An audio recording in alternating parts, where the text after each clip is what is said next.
All right. This is the I Am Rapaport podcast, the first ever best of the I Am Rapaport podcast, BGM, before G Moody. All right, this is the best of the I Am Rapaport podcast before G Moody, a.k.a. the Black Ed McMahon, came and joined me as the official co-host of the I Am Rapaport podcast. So this is some of the funniest, best, most interesting stuff that we did here at the I Am Rapaport podcast in the very beginning, and I hope you get a kick out of it. I hope you enjoy it. For those of you who've heard it before, it ages like a fine wine. For those of you who've never heard some of the early podcasts, it's gonna blow your fucking mind. All right, it's gonna blow your fucking mind, blow your eardrums, and let's get into it right now. This is the I Am Rapaport stereo podcast live. You down with Rapaport? Yes, I am. You down with Rapaport? Yes, I am. You down with Rapaport? Yes, I am. You down with Rapaport? Yes, I am. You better tune in, IamRapaport.com. Cause every single podcast, you know he drops bombs. I seen him on set, a seasoned vet with true talent. Catch him on his way to CrossFit, rocking the New Balance. He asked me to do the track cause he know I rhyme elite. But I'm just waiting for the Robert De Niro line of the week. Breakfast of Champions, hosted bagel, cream cheese, and lox. This is I Am Rapaport, the show never stops. You might catch him out in public, stretching his knees. But if you don't listen to the show, yo, Wigga, please. Wigga, please. This is the I Am Rapaport podcast. I'm gonna do a verse of the week. Michael Rapaport. This is Michael Rapaport. And my verse of the week is, I'm gonna pick Halftime by Nas. And the reason why I'm gonna pick Halftime by Nas, I mean, Nas is one of my favorite MCs. Nas he's so good for so long. And I mean, you know, he's just one of the best. So the first verse from Halftime plays in the opening credits of a film I did, the first movie I ever acted in, Zebrahead. And so I always felt like, that was like the first time most people heard Nas, and that's the first Nas single. If you didn't hear anything before that, he was on a song called Live at the Barbecue. But the first time a lot of other people heard him was on Halftime, which was in the opening credits of a film I did called Zebrahead, which was the first film I ever did. This is 1992. So I'm such a fucking hip-hop head. And then I knew Live at the Barbecue probably before I got Zebrahead. I don't know the timing, but I feel like it came out in the spring of, I think, 91. I don't fucking know. But I heard that Nas was going to be on the soundtrack from MC Search. We're going to get MC Search on here. That's going to be a fucking good-ass podcast. I'm going to get MC Search on here. That motherfucker's got history in hip-hop. So he produced the soundtrack. Anyway, the opening credits, Nas, Halftime. Before a blunt, I take out my fronts.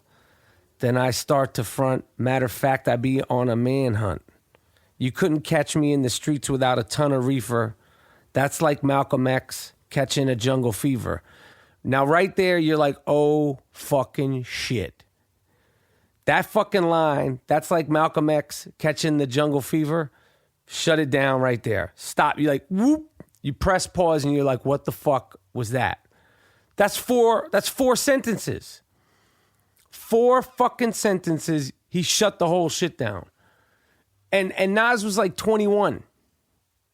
20, some shit like that, maybe 19. So right there, you were like, you had some fucking serious shit on your hands. The rest of the verse, too King Poetic, too much flavor, I'm major. Atlanta ain't braver, I pull a number like a sky pager. That's some shit right there. Because I'm an ace. When I face the base, 40 side is the place that is giving me grace. Now I wait. Another dose, you might be dead. And I'm a Nike head. He said, I'm a Nike head. I'm a Nike head. Right there, you're like, oh shit. This is in the first verse. This whole thing, I'm going slow. This is happening fast. It's happening like, there's a beat. I'm fucking breaking this shit down, and I'm a Nike head. Shut it down. I probably skipped some shit for other people in that past 3 or 4 lines that other people might find as like, I'm just going over the shit that stuck out with me. And then he said, I wear chains that excite the feds. Ain't a damn thing gonna change. I'm a performer strange. So the mic warmer was born to gain. Nas, why did you do it? You know you got the mad flu. Yo, I'm reading this shit and I can't even do it. That's how fucking good it is. It doesn't mean I can't read. This is some fucking... I know no, you can't read. I can read. But the wordplay is so stupid that it's so ill that it's hard to even read it. You got to be flowing on the shit. Nas, why did you do it? You know you got the mad fat fluid when you rhyme. It's halftime. Fuck, man. So that's my verse of the week. Halftime by Nas. Shit is crazy. All right, this is the best of BGM before before Gerald Moody joined officially the I Am Rapaport podcast. And we're coming right back. Great Sneakers is the first sneaker brand from Brooklyn, New York. Greats is a direct-to-the-consumer sneaker brand that's redefining the sneaker business. They eliminate the middleman to save the customer money by selling to you at greats.com. I'm telling you, these sneakers are comfortable, stylish, and made with premium materials. Check out all the sneakers at greats.com, and you could save 20% off when you use the promo code RAP, R-A-P. That's RAP, R-A-P. Go to greats.com. Guys like Marshawn Lynch and Kevin Durant also endorse great sneakers, all right? Marshawn Lynch just came out with the Beast Mode sneaker made exclusively by greats.com, all right? Made by Great Sneakers. Go to greats.com and save 20% by using the promo code RAP. Trust me, stylish, comfortable, low-key, flashy, but not too flashy. Greats.com. Go to greats.com. I refer to the Mountaintop as... So Dean Collins played my son, and for some reason, every fucking where I went after filming, Dean Collins from The Ward Home would show up. I get the invite. I wasn't get him. So I would take him places. So let's go over the top 3 Mountaintop moments that Michael Rapaport has given to Dean Collins over the years. Okay. Because we actually haven't worked together quite a long time, but the mountain keeps coming. It's still there. So what was number 1 Mountaintop? Okay. I got you into a club and how Okay. Well, okay. So here's the top 3. Top 3. Number 1. Yes.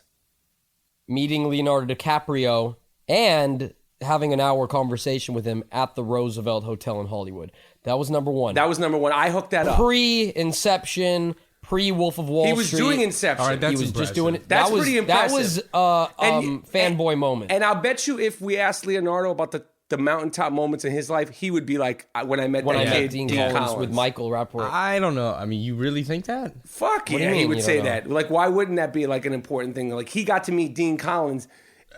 I'm sure he's probably still fucking thinking about that shit. Yeah, you're giving me very confused faces. Yeah, because that's number 1. We'll let the pod. Anyway, let's go to number 2. We'll let the pod people decide. Right. Hey, but just to mention something really quick. You know, Dean and I have had a conversation about who takes him to the Mountaintop more. Oh, so this is that's a real conversation. This has been like a real deal. Okay, so maybe I'll do the thing in our relationship. I'll do the top 3 with Michael and the top 3 with and then Logan. let the people decide. People decide who takes him to the Mountaintop. Okay. All right, that's because I've been cool. telling him I take him to the Mountaintop. Fuck all right, that, and that's Logan. bullshit. All right, number 1 is fucking Leo at the yeah. Roosevelt with a lot of girls around. Lots of girls. I take him to this. I summit Mount Fuji. You know, I don't know what mountain you're going to. Oh, I'm going to fucking Mount Vesuvius. This is Mount Vesuvius. I just learned about Mount Vesuvius. I just learned about that. Hey, I learned about Mount Vesuvius this week. My 6th grade son, he had to do a paper in English on Pompeii. It's a little city in Italy. So you must be learning from your son I am going actually, to school. my kids in the 6th grade and the 9th grade, I am actually getting educated from that. Like, it's like I'm not being funny. I'm totally. You think I knew what the fuck Mount Vesuvius was before Tuesday? You got to explain it to me after the podcast. I think a 6th grade education now is probably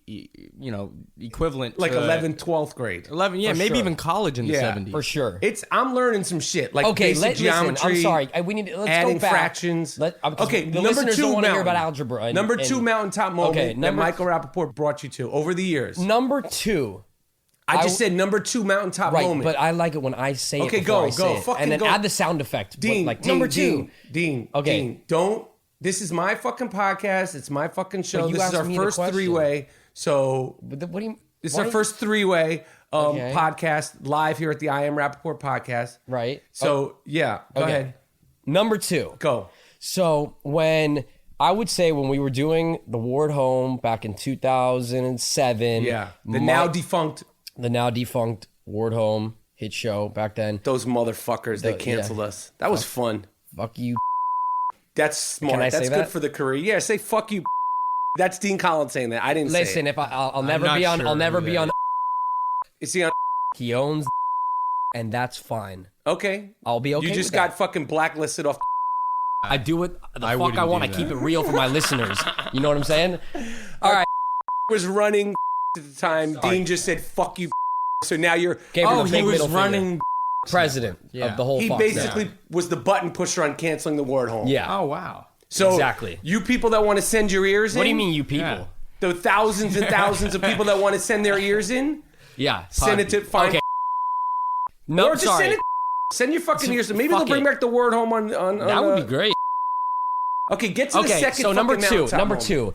'Cause I can't wait to compare to- Ocean's 13 Woo! was filming right next to us on. Paint the picture. We're on radio here. You got to paint the picture. Okay. So we were on the Warner Brothers lot. We were shooting the defunct Ward Home show for Fox, and Ocean's 11, 13, they're on the third one, were filming across from us. And Michael was like, "Oh, I'm friends with Brad Pitt. I'm friends with George Clooney, all the dudes on the on the set, and let's just go and see what's up." And so we walked into the stage, and Michael was greeted with open arms, and we got to watch a scene with the late great Bernie Mac.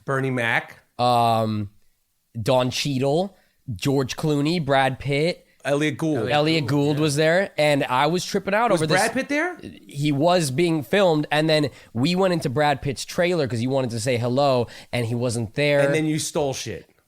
What did you take out of his fucking trailer? I didn't take anything. We went into Brad Pitt's trailer, and what did you take? Like a fucking soda or something? And you're like, oh, I'm never going to drink this, but I'm going to keep it. That soda belongs to Cool Shades 42 on eBay now. But anyway, so that was a big mountaintop, but it would have been like, whoa, if Brad Pitt actually came into the trailer. So anyway. And caught you stealing shit out of his trailer. Whatever, you could look at it however you want. And did you? Who did you get to meet as a young child? Like I'm bringing you to Right. So that day. Who did you get to meet? Right. I met nobody.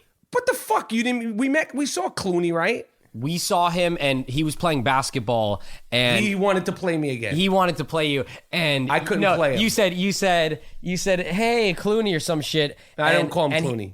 Or whatever the hell you said. I call him GC, but only Yeah. people that know him really good call him Right. GC. So how did you hear that then? Huh? How did you hear that people who know him really well call him GC? Come on, Dean. You saw me call him GC. Okay, When so he said, then we did a GC. secret handshake, didn't we? Yeah, and it was really funny because after that handshake, he's like, "Oh, he's like, you want to play me in basketball, or is your elbow hurting too much?" And then he did rubbed say his that. elbow, and then you didn't have any response, and that I didn't meet him. It was just kind of that, and so that I was a didn't two introduce mountaintop. you- Okay, that's number All right. 2. So that's Okay. pretty fucking good, Logan. I think it's I don't know if it really compares to. Okay, we'll get to No. we'll get to you, And we'll get to Logan in a minute. Yeah, okay, in all the right. mountaintop Hold on. moments, what the fuck you're doing? yeah, Sip go to your the coffee. mountaintop. Yeah, I'm What kind of listening. coffee is that? Is that from the place on Melrose Place? No, I know that place, the mustache place, huh? Yeah, like it's like a where's it? Some No, I don't underground, know. like cool Hollywood. No. Where'd you get that fucking coffee This is from? that place on La Brea. I think it's called the Sycamore Kitchen.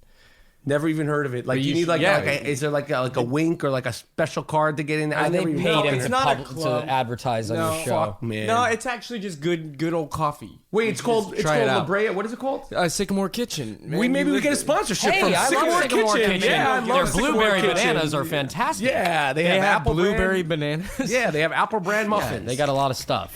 Yeah, they might Willy want to Wonka's sponsor like- this show. I have a lot of I have a lot of people, by the way, that want to sponsor the thing. I don't have any sponsors yet Yeah, for the podcast. But nothing, huh? Yeah. Do you have any listeners? Yeah, there's Like, a lot on of the- people like- listen. Like it's charted. Like it's somewhere in like between 500,000 and like the unknown. Where's the phone for like the listen? If I say, Do hey, we need to go to give the me- iTunes store to download this? We'll talk about Good, that there after. you go. Yeah, we don't need to Fuck talk there, about that now, Logan, though. that's what the fuck I'm talking about. Really? High five. That's fucking sick. Yeah, you need to go to the iTunes store. Yeah. And you look up, all you got to do, you don't even have to go to the iTunes. If you just punch in on the internet, I am Rapaport, Yeah. it'll take you where the fuck it needs to But take let's say you. I don't want to go to the internet. Will this I'm be just on like, YouTube? yo, I'm on iTunes now, and like I want Is to go this to that on podcast. YouTube? No, Will it it's be on fucking YouTube? podcast. I got sponsors that are Oh shit! trying to. He's Oh, smiling. man. He goes, "Is this on YouTube? Like, have you done a movie before, or like, are you just doing a web series? Like, are you only doing the podcast?" No, I don't. I honestly, I'm gonna be honest. I want to know where I can find this podcast. Fuck yeah, Logan. And I wanna no, be it's listening awesome. to your podcast on iTunes in the podcast section. So this is great. well, So that Logan just kinda came off a answers the movie with Brad Pitt, and then you're doing podcasts. Well, I did a movie with Brad Pitt once, and then I ran into him once, and he still remembered me. Right. So Michael did the movie True Romance with Brad Pitt. Yeah. This was in his heyday before BP was BP, and No, and he was BP. He wasn't though. He was fucking Brad Pitt, motherfucker. Like when He was like- when he got to California, he was Brad Pitt. Yeah. Do you like that I'm like arguing with you and I wasn't born yet, kind of a thing? You weren't born. What year were you born? 90. No, it was in '95, I think. Yeah. What are you True talking Romance, about? classic Damn, movie. how old were you? Like 25, 30. 26. No, I wasn't 30, motherfuckers. The 90s in my 20s. oh. Okay, don't fucking start that bullshit. Okay, so let's get back. Okay, so the number three. three mountaintop moment Where were that we? Michael Rapaport took Dean Collins to is what? There's so many, but There's a lot actually. And I'm trying to really motherfucker. think. Shit. Yeah. Go ahead. Maybe okay. Going back to the Ward home, the now defunct Ward home. Yep. We had a rap party out in Hollywood, and we were just like we were over it, kind of a thing. No offense to the cast and crew, but We me were and over the Michael, rap party. we were over it. And we were like, let's get the limo. Yep. Let's go to the club. Yeah, like, hell yeah. let's have some real fun now. To you know the what I mean? club. That was when like it was the club, and 'Cause now it's that like 50 oh Cent like song was right. Yeah, it was definitely Like, you the could club. find me in the club and Bottle full of bub. club I got bitches. I got what you need. to me. Go ahead. So we went out, went to the club, and mind you, I was 15 or 16. That's at called this time. fucking juice, bitch. That's called juice, bitch, and we That's weren't. called illegal, bitch. That's called illegal. And back then, it was the hottest club back then. It was called Privilege, which is now 14. It's that shit on Sunset Yeah, near Sunset, Crescent Heights. Sunset and Crescent Heights. You could see it from the studio if you looked out the window of this exclusive studio we're in right here. And the best part about it was the girl who was on the show at the time, Zoe DiStefano, was having a lot of problems getting in, and she was about to turn 21 in a week. And they were really scanning her ID. And I walked in with Michael. I just walked right past the dude, 15 years old. And I think the best moment of that whole night yeah. was when I was in the club, we had the table, and I found myself dancing with somebody probably twice my age. And I remember that shit. And I'm dancing, and I'm with her. All up on and that butt. All of a sudden, All up on the butt. I look to my right, and Michael is dancing with another girl right next to me. And we kind of just gave each other that high five. That and shit like, was classic. Hey, like this ain't father and son no more. No. Like now we've kind of went into that like friendship land. Yeah, like we're this is at cool. the fucking club. Yeah, And you were 15. yeah. Logan, you're fucked. All right, this episode of the Iron Rapaport podcast is brought to you by Squarespace.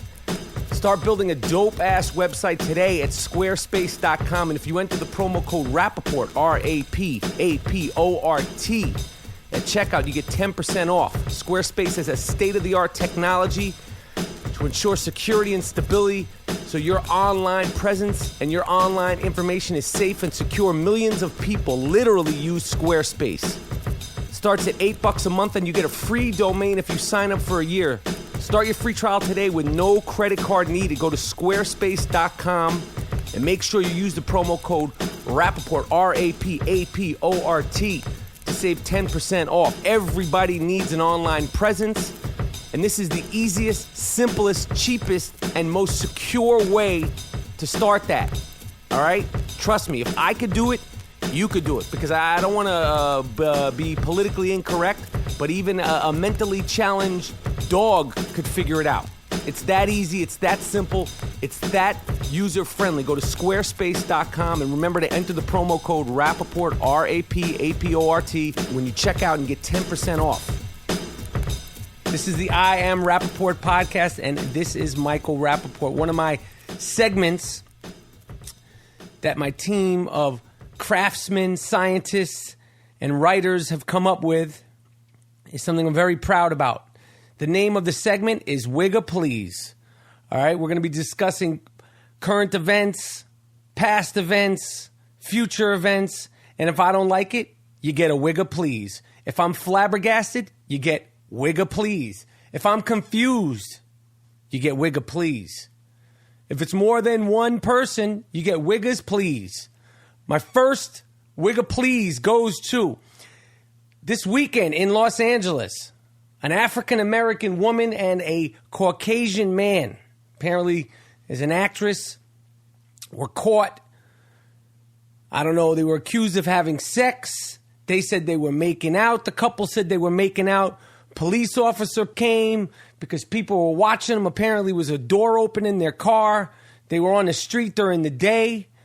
Police officer was accused of pulling them over, saying that she was a prostitute. Police officer said that he was just pulling them over because they were freaking off in the middle of the day. I don't know if you heard the audio of her being arrested, but I have a little clip of the audio of her being arrested. Daddy, can you hold on just for a second? Hold on. Excuse me.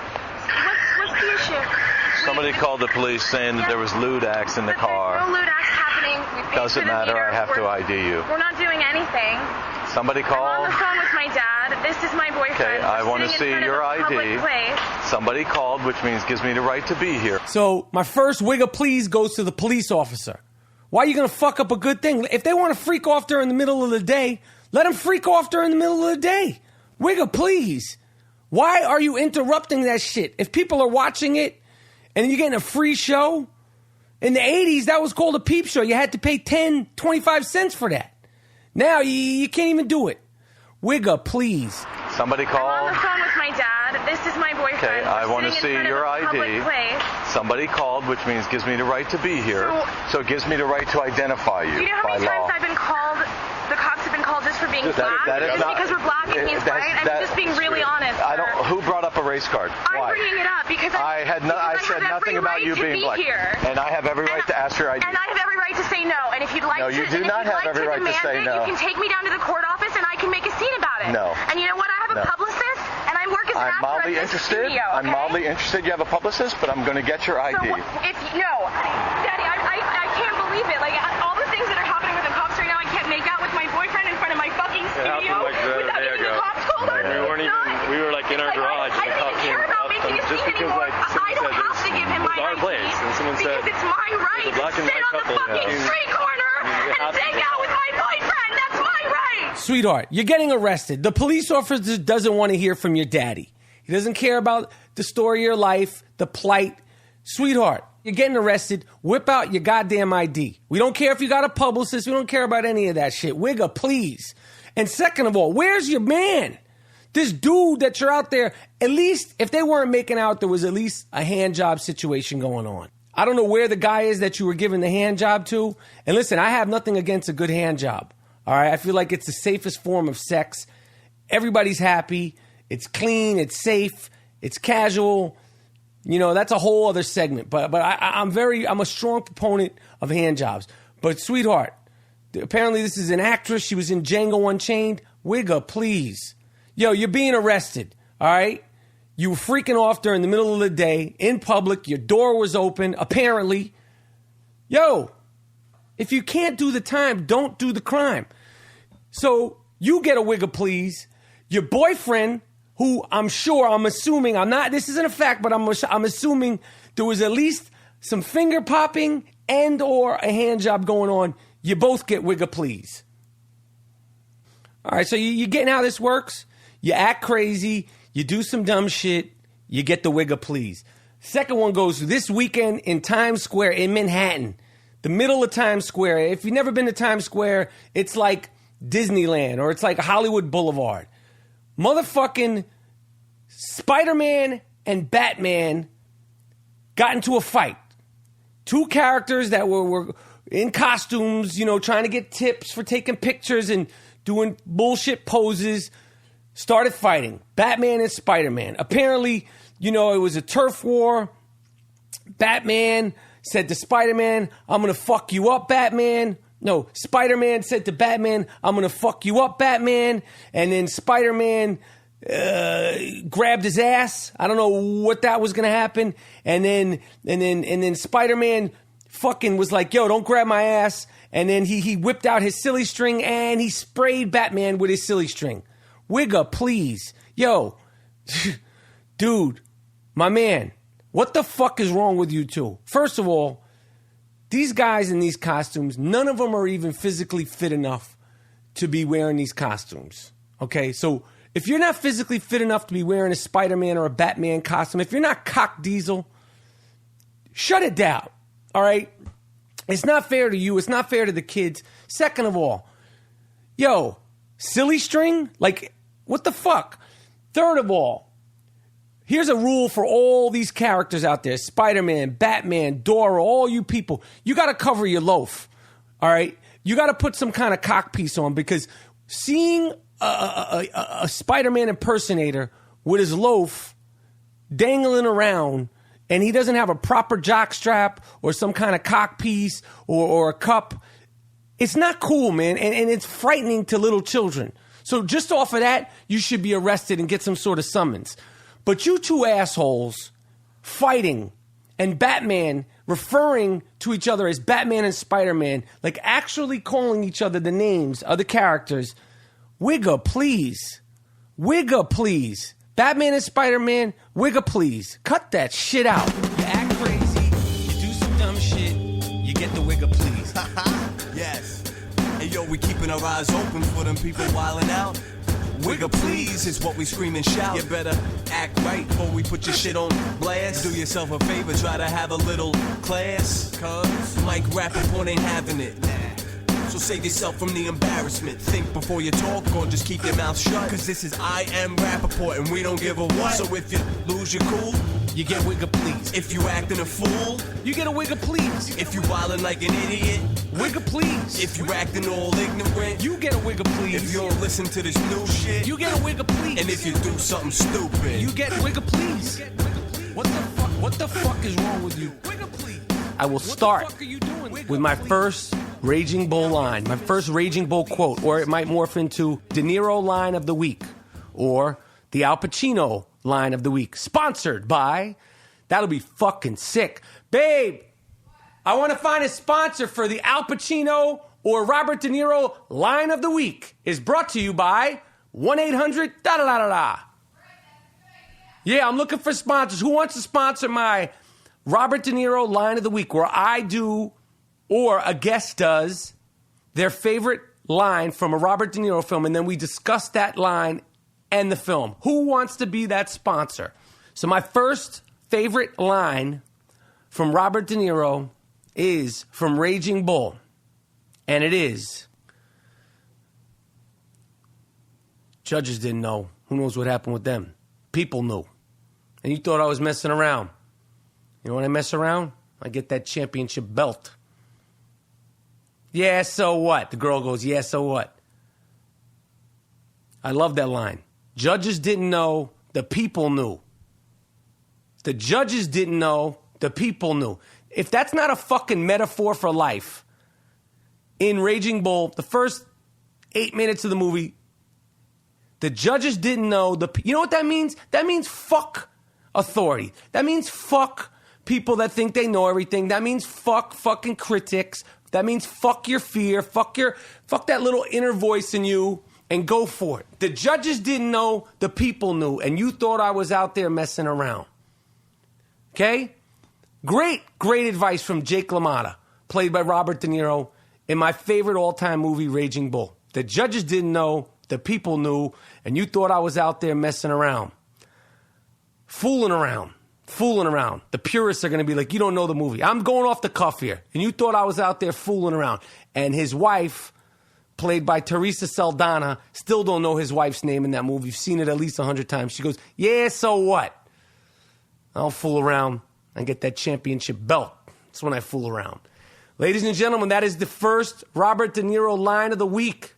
That was done by me. If you couldn't tell, I morphed into Robert De Niro there. I know my impression is impeccable, but that was actually me. I know you thought I was playing a clip from the actual movie, but that was me, and that was the Robert De Niro line of the week.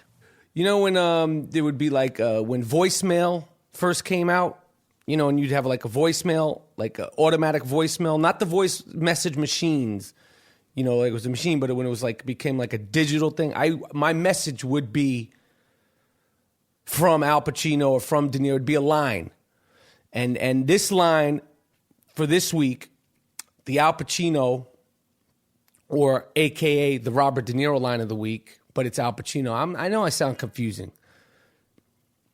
Is from The Godfather Part 2, and it is after they tried to shoot up the Corleone house, and this is the scene when Al Pacino confronts Frank Pantangeli because he knows that fucking Frank had something to do with trying to have him killed at his home and shot it up.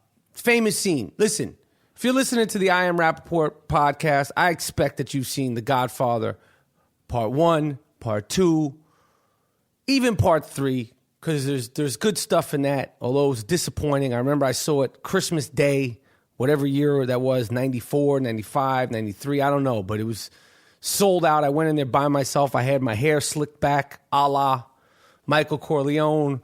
I had on my hat, and I went in there and saw it. So I expect that you've seen certain movies because we're one of a kind. We're the same kin. My listeners and me. Okay, there's certain expectations I have from you, and certain expectations you probably have from me. And I expect that all people listening to the I Am Rapaport podcast have seen certain movies, have eaten certain foods, and have smelled certain things in life. You know? So anyway, this is the Al Pacino line of the week from Godfather Part 2 when he confronts Frank Pantangeli and he says, "You heard what happened in my home? In my home, where my wife sleeps, where my children come and play with their toys." Now, I don't try to act these lines out. But the thing that I love about Al Pacino and this particular scene, this particular delivery of this line, is that he goes up, "You heard what happened in my home, where my wife sleeps," and then he takes a big long pause, "where my children come and play with their toys." The cadence is so good. It's like you think he's going to flip out, and then he holds it together. "Where my children come and play with their toys." That's the Al Pacino line of the week. Again, I'm not trying to perform it. I would be a fucking fool to try to perform it. I'm just delivering it. If you're playing fantasy football, I just found this app on Reddit. It's called SleeperBot. SleeperBot, B-O-T, SleeperBot. I highly recommend you check this out right now if you're into fantasy sports. And do yourself a favor, don't tell the other people in your league about SleeperBot, all right? This app, it gives you alerts and updates and injury reports and roster changes that will help you kick fucking ass in fantasy football. They were the first ones to break important information the first week of the NFL season this year. All right, there's chats and there's shit-talking places on there for lunatics like myself 24/7. It's called SleeperBot.com, all right? And it works on iOS, iPhones, Android, and trust me, check it out and enjoy all the information at SleeperBot.com, SleeperBot, SleeperBot.com. Check it out. If you have not seen When the Garden Was Eaten, it's very easy to find. You don't look up When the Garden Was Eaten, you look up 30 for 30s on ESPN, and you could DVR, it'll be on Netflix soon. And that's the information. Okay, folks, that's the information, because I get a lot of people, it's on TV. Like, when people say, "Where can I find it?" Yo, I want to, listen, I'm not a fucking DirecTV guide, all right? I'm just a guy here trying to fucking, make it through the day. So don't be hitting me up on Twitter. "Yo, where can I find this?" Google that shit. Just Google it. Fucking Google it. Don't come to me with all that. So anyway, so this footage of Willis Reed beating up the Los Angeles Lakers. I begged and pleaded and threatened to come into the NBA offices wearing knee pads, and I was ready to do what I needed to do to get this footage because we found out it existed. And David Stern, the now former commissioner of the NBA, and Adam Silver, the now commissioner of the NBA, I begged them and begged them and begged them. And then I threatened. I said, I'll come in there and suck you off. And I think that's what pushed it over the top. I'm kidding. Wouldn't do that. Both of them are too old for me to be doing that. Anyway, I'm just playing.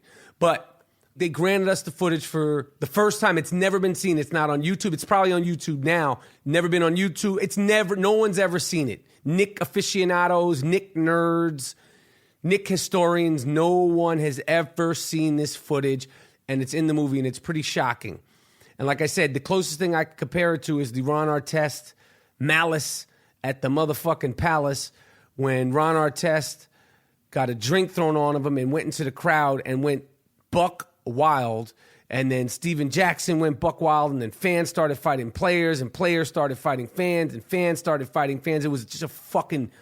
That shit's probably not on YouTube because they buried that. They want to act like that didn't happen, but it happened. And this didn't involve fans, but it involved, just players getting knocked the shit out of. Willis Reed put them hands on everybody. And one of the things that we had to cut out of the movie is when he went back to the bench, he asked the other Knicks, why didn't you guys help me? And they were like, shit, you didn't need any help. Like, he took care of the whole fucking thing on his own. True story. Got cut out of the film. You make a film, you make a documentary, you got to cut things. It's called killing babies, drowning puppies. You're in love with it. This is the greatest thing since chopped liver. Oh, we can't cut it. The movie needs it. You got to fucking cut it. You got to cut it. Some filmmaker said you got to hate the film to edit the film. You can't be in love. It can't be precious. You got to take those puppies one at a time and drown them. Drown them.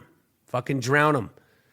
If you want to drown them in a bath of wine, drown them in a bath of wine. If you want it to be like religious but you got to get rid of those little fuckers when you're making a documentary. You can't. Nothing is too precious. So there's so many anecdotes in the making of When the Garden Was Eaten. We had to get rid of.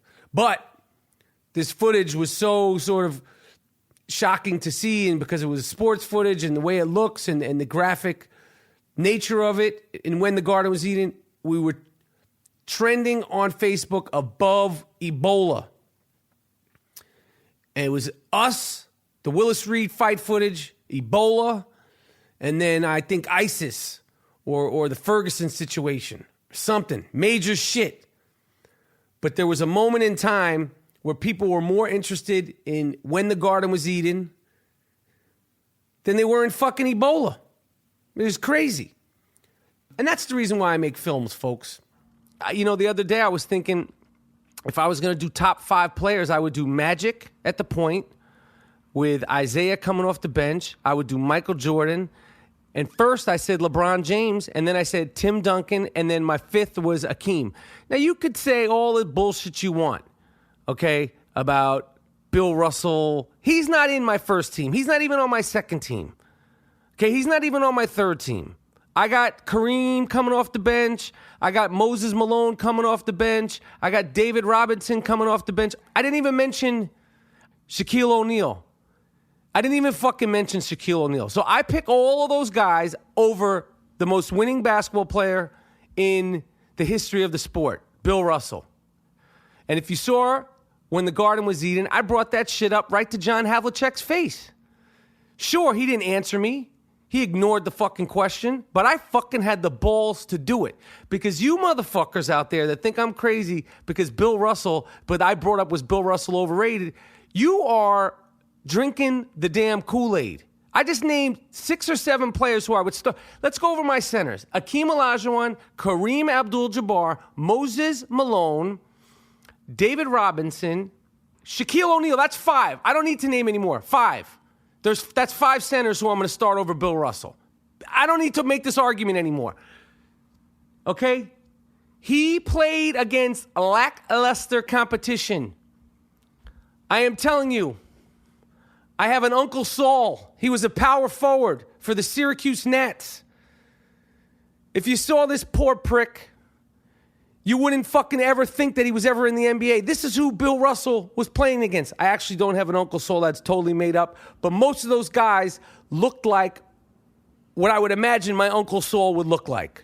You know, I talked to Byron Scott. I tell him about the time when I got into the Los Angeles Laker room in 1983 with Arsenio Hall, and he said something about my jewelry. He said to me, "Yeah, you got a lot of gold chains." And I was like, "Yeah." And he goes, "You know you're in Inglewood."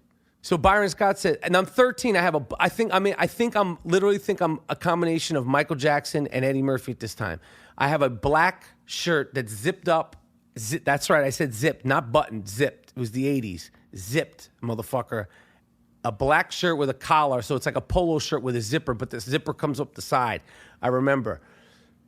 It's like it comes up like above the nipple, the zipper, so it's like a little square. You have like a zipper rectangle or square on your chest. And I had about 4 or 5 gold chains on my neck. Little small ones, but 4 or 5 ones. Nonetheless, I'm 13, I'm white, I'm in the Lakers locker room. Byron Scott says to me, I go, "Hey, how you doing, Byron Scott?" Like, I was like, I'm in the locker room.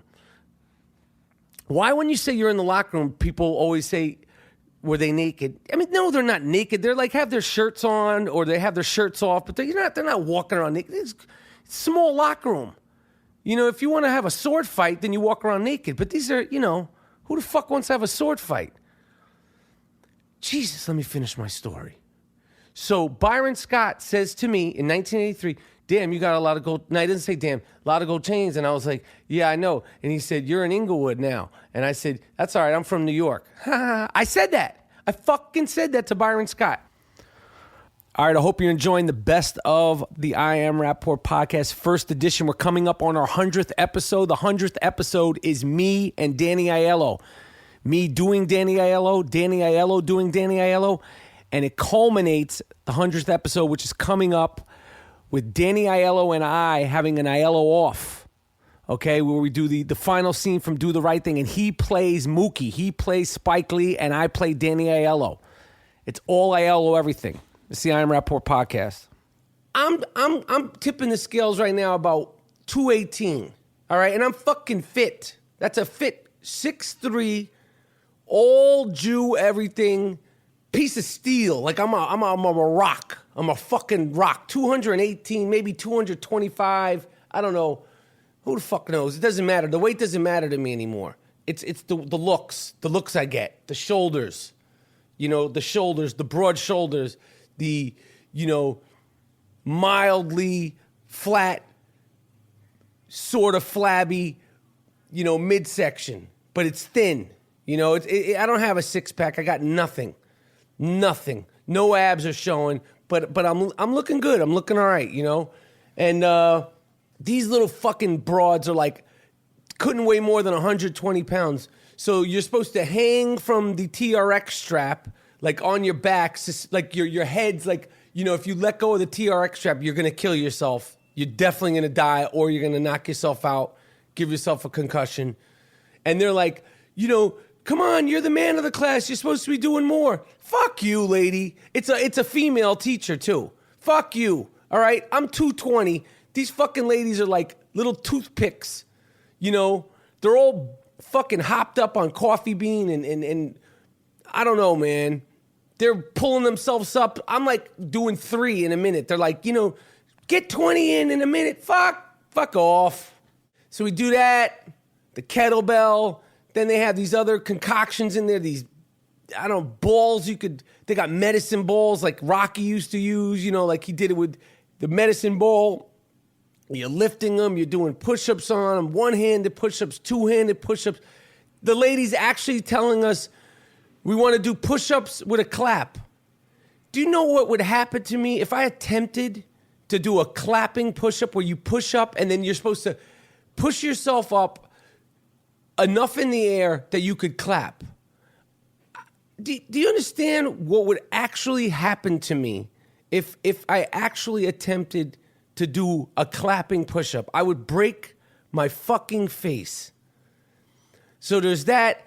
And then there's a rowing machine. And I'm good at the rowing because of my training with the CrossFit, and I'm long. So rowing, I have long arms and long legs, so I have a naturally, like what you would call a rower's body.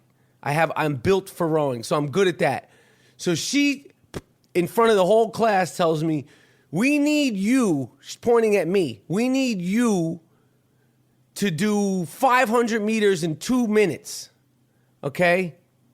That's like professional shit. So I'm like, all right, you want to fucking try to shame me in front of the whole class? Now, this is in the station, so we need you. She doesn't know my name, just pointing to the only dick swinger in there. All right, I'm the only cocksman in there. So I go, all right, I got it. All right, I don't want to be, and these Jewish women are all like, I start. 2 minutes. I'm like, I'm gonna get the fucking 500 meters. 1 minute, I'm good, and I'm about 260. I'm ahead of time, so I know But the only way I'm at 260 meters, I got 1 more minute to go, and this last minute is fucking all out hell.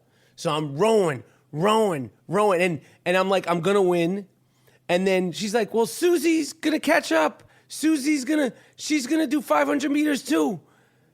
And so I'm like, no, this is my moment to shine, you fucking bitch. This is me. This is my time. So she's like, 10 seconds. Oh, Susie's gonna beat you. And she's not looking at what I'm accomplishing. I can't talk right now because I'm gonna hyperventilate, but I'm on time. There's like 10 seconds, and I'm at like 490. And then she's like, 9, 8. Susie got to 500, and I got to 500 at the same time Susie or Jennifer, or I don't know what the hell the lady's name was, she got to 500. So she's like, Susie beat you. Bullshit. So by the time we got to 2 minutes, I had like 517 meters, and this fucking Susie, or I don't know what her name was, Sarah or something, she gets all the glory. So they're like, yay, and they're all high-fiving each other and chest bumping each other, like mocking the big guy in there. I never said I was gonna win, but to myself, I was like, I'm gonna fucking beat these broads. They're like 5'3", 5'4". They're all little toothpicks. I could do this. So that moment of glory is taken away. It appears as if I lost the race, but I actually won the race, and I had 517 meters. And this lady, I didn't even see her. They probably were lying just to make me feel like shit. Get out! I play in a season-long fantasy football league at the Stern Show, but now I am completely addicted in playing 1 week fantasy football games at DraftKings.com. All right? I resisted it, but now I love it. All right, if you haven't played 1 week fantasy football, go to DraftKings.com, start playing 1 week fantasy football games, and you seriously have the chance to win millions of fucking dollars every single time you play. 1 week fantasy football games, all right? This means every week you can play as many games as you want, create as many lineups as you want, and start turning your love of football and that quiet, humble little degenerate gambler in you to seriously giving you the chance to win millions of dollars. Play responsibly. I make fun, I make light, but play responsibly, have fun. You never know. It's the luck of the draw. But if you go to DraftKings.com, America's favorite 1 week fantasy football site, and use the promo code Rapaport, RAPAPORT, you get to start playing for free. Okay, check it out. I love it. In 1979, my father worked at a radio station in New York City called WKTU Disco 92. And they were originally WKTU Mellow 92, and then they switched to disco, and they went from the bottom of the charts to the top of the charts. And then the disco craze was kicking ass, and then in 1979, he brought home an orange cover. The record had an orange cover, and he gave it to me and my brother. He said, you got to listen to this song. It's called Rapper's Delight. It's rap music. It's going to be the next big thing. Boom. Changed my whole fucking life. We're going to do something very, very special right now. This is another segment. It's the verse of the week. And I am going to have my nephew, Duncan, he's going to he's going to recite the verse of the week. And I'm going to, then I'm going to talk about why it's the verse of the week. And I'm going to bring him on. He said he wasn't going to be shy and fuck this up. But just bear with me. And just be patient with him. So we're going to bring him. Duncan! Yeah, come on. All right, I'm going to get him in here. He's coming in. You ready to do this? Yeah. Okay, well, now we're gonna you're on the air now. We're live here. All right, so say hello. Hi. Duncan, don't be shy, all right? Remember we said you weren't gonna be shy and you weren't gonna get scared, okay? Because right now it's just you and me in here. Okay. I hear myself in the headphones. Yeah, I know that's because you're talking into it. Okay, now listen, don't worry about that shit now, Duncan. What we're gonna worry about now is I want you to do. We're gonna go the song of the week. We're gonna go ignorant shit. All right, with Jay-Z and Beanie Siegel. You said you liked that song. You picked it. My nephew Duncan, he picked the song "Ignorant Shit," which is a song that we listen to on the way to the games. He's playing flag football and basketball now. And, this is a song he loves. He fucking, didn't you pick the song? Yeah, I like that song. And you're going to recite the lyrics. It's a song off the American Gangster soundtrack. Not much traction on this song. It's one of those songs for like the real Jigga Man fans. Jay-Z, Hova. He's best. I know. We love him, right? Yeah.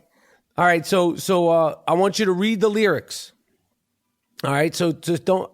But I'm still hearing... I hear you in my headphones. I know you hear me in the headphones, okay? We're going to, get into the song. Ignorant shit, okay? All right. All right, now go. Say the lyrics. But I don't hear the music. I know you don't hear the music. You're just gonna say the lyrics, okay? I wrote them down. Say. You got to just say them so the people know them because people don't know all the words to ignorant shit with Jay-Z and Beanie Siegel. All right. Can I go now? Yeah, just go. Okay. Do the verse, Duncan. Just do the verse. Okay. I'm so bossy, bitch. Get off me. Tricks, get off me. You can't get shit off me. That's good.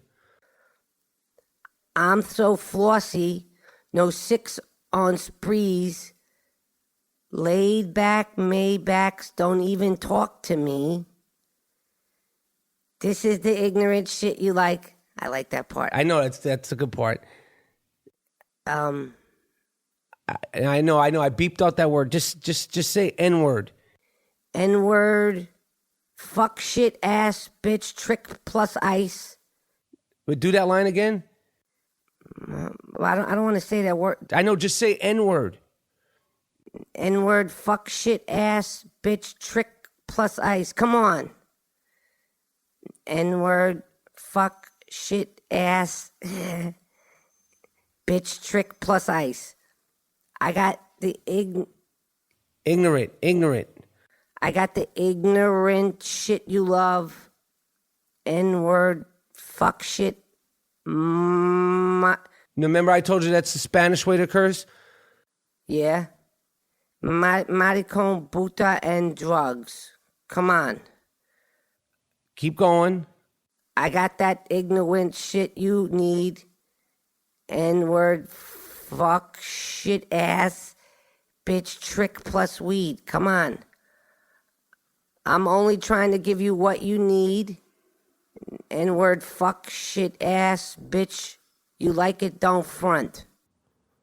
I was fucking rubbing elbows with Rakim Allah. Rakim. From Eric B. and Rakim, some of you motherfuckers. Rakim, the God MC. I met Rakim. And somehow he knew who I was. I was literally blushing when I met Rakim. My face, I could feel it blushing. Like I could feel my face getting warm. Like I was like meeting, I don't know, fucking, Cheryl Teagues in 1979. That's how I felt meeting Rakim last night. I took a picture with him. I posted it on Instagram, posted it on Twitter. And Rakim looked good. And I was at this Global Spin Awards. It's this DJ award show in New York that I didn't know what it was going to be, but they were honoring DJ Premier. Everybody from hip-hop was there. Not everybody, but a lot of humongous, influential pillars of hip-hop. DJ Red Alert, Chuck Chill Out, Marley Marl, Pete Rock, Premier, Puff Daddy, Das Effects, DJ Hollywood, fucking Renee from the Mob Wives. Yeah, I said DJ Hollywood and then Renee from the Mob Wives. Who else was there? I'm forgetting a bunch. It was pillars of hip hop, and it was just a great event. And motherfuckers were dressed in suits. They said it's a black tie event. I said, a black tie event? It's fucking hip hop. I show up looking like a piece of shit in like a grungy, shit-stained sweater. I didn't look up to par, but I didn't know what it was. And I had no idea that Rakim was going to be there. And I got there at 7. I did my little presentation at 8:15, 8:30. And then I saw Rakim and I stayed till 11:30. And no bullshit, I talked to Rakim a little bit, was talking in circles. I don't know what the fuck I was talking about. I was so nervous because let me explain something to you. Rakim, when he first came out, it would be like seeing E.T. to see Rakim in real life. It would be like seeing like a shooting star. He was never out. Remember his lyric, so low key that you might not see me, incognito, taking it easy? That was real shit. He was like a mystery man. You never saw Rakim. So to see him, to see him in real life, I mean, everybody was coming over to him. Everybody, when they see him, it's like an exciting thing. The I Am Rapaport podcast is sponsored by Casper mattresses, Casper.com. It's an award-winning sleep startup. Go to Casper.com, $50 off purchase of any size mattress. Put in the code Rapaport, RAPAPORT, Casper mattress in New York City. You can keep the bed for 100 nights. You could get your freak on for 100 nights. If you do not like the bed after 100 nights, you can return the mattress within 100 days. That's a guarantee. The bed will be delivered between 2 to 5 days anywhere in the United States and Canada. Same day delivery in New York City. We do not plug, we do not support, we do not take sponsorship from anything we have not tried and we are not passionate about 450%. If Taylor Swift is going to be the global ambassador for tourism and welcoming New York and all that shit, there is so much shit she needs to do, okay? This is how it works. Number one, and again, I would like to help Taylor Swift become acclimated with New York as a real New Yorker, okay? Number one, I'm going to take this fucking girl. She's a girl, young girl. I don't know, 22, 23, 24, something like that. I'm going to take her on an eating tour of New York.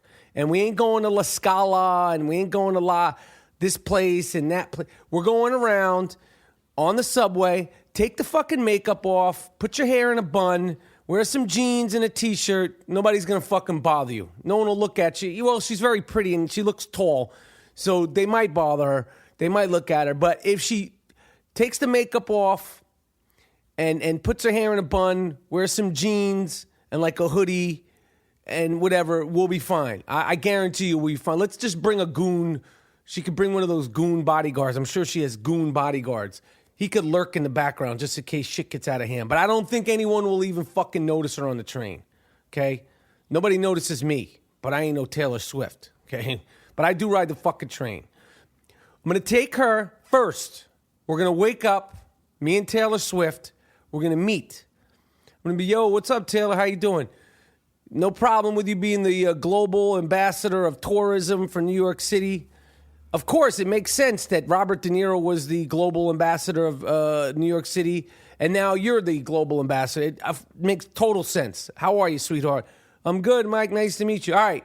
First thing we're going to do is we're going to go to 2nd Avenue on 81st between 82nd. This is for breakfast. Fucking take Taylor Swift. We're going to go get a fucking bagel, cream cheese and lox, toasted everything bagel from H&H Bagels on 2nd Avenue. Okay? We're going to go in there. It's going to fucking blow her mind. And she's going to eat the whole thing.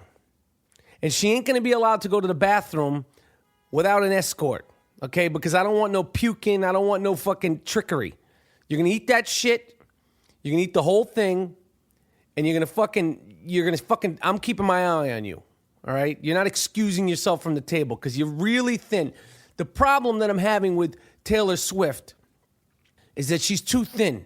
She's beautiful. She's like a malnourished deer. And I'm gonna fucking feed her and bring her back to life. Okay? Because we need to have some meat on those bones if you're gonna represent New York and New Yorkers. So we're gonna have that bagel, cream cheese, and lox. And she's gonna be wearing sneakers. We ain't getting on no fucking Ubers. We're not taking no cabs. Then we're gonna plow around, bang our way throughout the city. We're gonna walk around. We'll make it out to Queens. I don't know. We'll talk. We'll chat about music, and all that shit. I don't know what me and Taylor Swift. But this is around 9 in the morning. Okay, we're gonna get that bagel, cream cheese, and lox. Everything bagel toasted with some tomatoes and some capers from H&H Bagel on 2nd Avenue. The best motherfucking bagel, cream cheese, and lox in New York City, hands down. I don't give a shit. There might be as good, but there ain't nothing better. Let's talk about hardcore punk, hardcore punk, the correlation between, Toby, this is something I know you're passionate about. Because, before I even fucking knew you, I know. Hardcore, I was like, I don't know what you're talking about. And you grew up in New York near CBGBs, all that, but that was I wasn't fucking with all that shit. I know. I was in D streets. And then before that, I was in Dem streets. Exactly. So decent Dem. So tell me, explain to me like the core, and there's been mashups, but like what was the first mashup between punk and hip hop? It was Onyx who brought that shit, right? Probably Biohazard. Yeah, Biohazard and Onyx did that, the Slam remix. I was in the video, actually. The dudes with Public Enemy, the guy... Anthrax. Was that the first one? That's metal, That was like metal, yeah. I think the first hardcore band was probably Biohazard. Yeah. See, but if you asked me... Or what you guys did with House of Pain, Sick of It All. Oh, Sick of It All, House of Pain was another remix. Jump Around remix was awesome. Oh, right. Okay, I get a copy of that. It's really awesome. It's rare. The Jump Around remix? Was Sick of It All. Yeah. And was it the same time did that come out later or was when? A little bit after, yeah. They recorded it like 10 years before it ever came out, right? Like nobody would release it. Oh, it was hard to get released because they were both on major labels. It's hard to get to be released. Political shit. It's like a demo tape, though. But when I learned about hardcore punk rock, the culture and even like the dress is so similar to hip hop. It so is, and the whole culture is similar. It's similar, but they don't know fucking from each other. Yeah. Like if the majority of people they don't know from each other. I think now all the genres have definitely matched. Well, now I'm talking about 20 years ago. So back then, yeah, it's not that I'm that old. I'm 26, but I'm saying 20. I read that 20. It's from the streets. The classic American hardcore band, at least East Coast, was the Bad Brains. Yeah. Right, and those guys are black. Yep. And that's the music that they chose to get into. There's been there was a Afro punk festival in New York this summer where it was all black. I mean, Bad Brains inspired Living Colour. They inspired so many bands. And that group, that movie that we saw, a band called Death, that fucking that's bugged another me band out. too. Did you see that movie yet, Tom? Nah. They were before the Bad Brains. You got to see that. Who was it? A band called Death. They invented punk rock before the Ramones. Yeah, before the Ramones.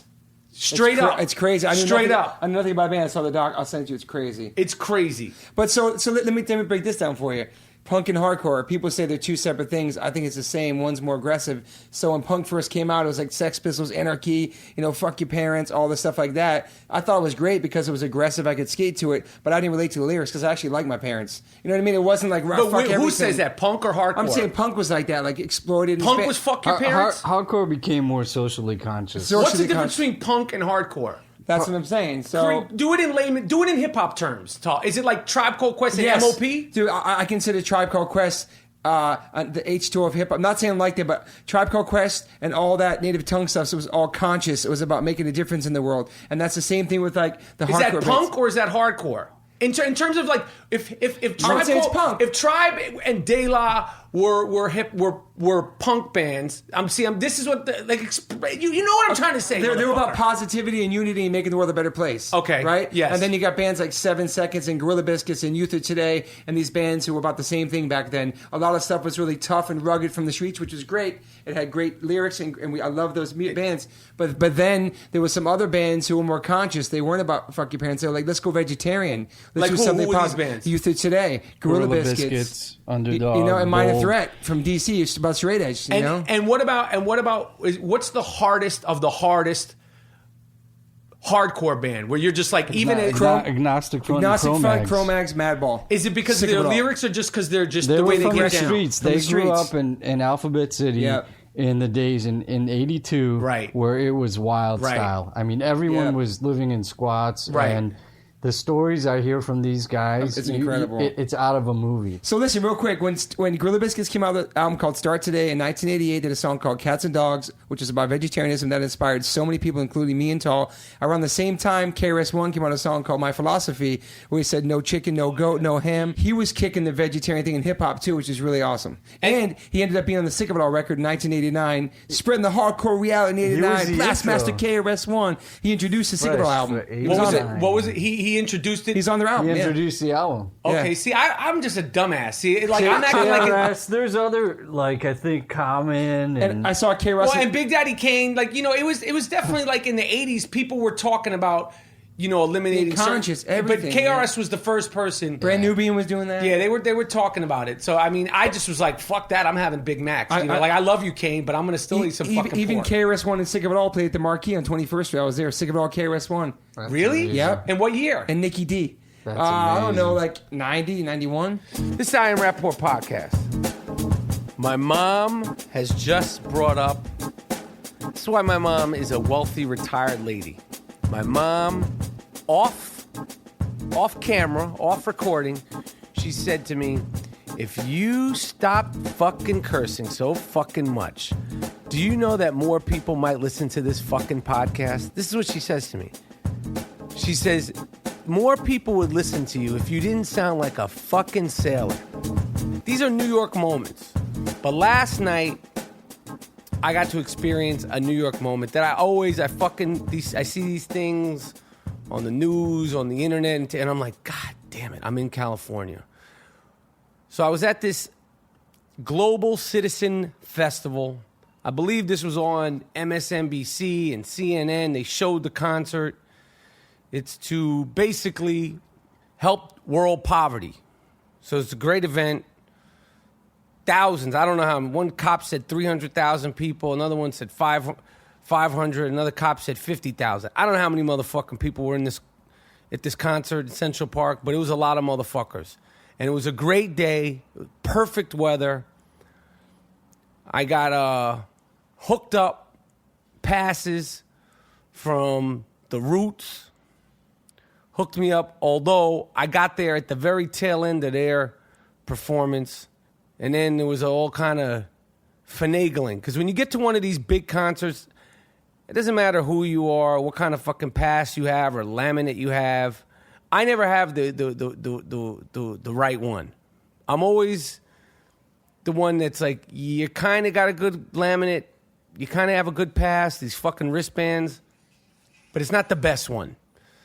And the ego takes over, and you're like, well, I just saw so-and-so, and they have a good seats, and I see them meandering around with a glass of wine in their hand or a lemonade or an Arnold Palmer or whatever the fuck. And I got shit. I don't even have a bottle of water. So I want to go where they're going. So you got to finagle, you got to hustle your way to where they are to get that Arnold Palmer. By the way, the Drink Arnold Palmer, I want to start a campaign for the Drink Arnold Palmer to now be called Tiger Woods. Okay, if you're not familiar with this drink, an Arnold Palmer is half lemonade, half iced tea. Arnold Palmer is as white as a fucking sheet of paper. You don't get any more white than Arnold Palmer, the actual guy. Tiger Woods, half black, half Asian. Half lemonade, half iced tea. You understand what I'm saying? Arnold Palmer, just lemonade. Tiger Woods, half black, half Chinese, half lemonade, half iced tea. So I always order a Tiger Woods when I go to like at a cafe or get a drink or whatever, because I'm not an alcohol person. My favorite drink is the Arnold Palmer, a.k.a. the Tiger Woods. Anyway, that's a whole other segment. I'm going to put in a campaign to try to get that drink officially changed to be called the Tiger Woods. Arnold Palmer, you might have invented it. I don't know. But you're out. You're fucking out. So we get to this concert. It's beautiful weather. It's, I don't know, 1 million people there, 100,000 people. It's a lot of fucking people there. New York.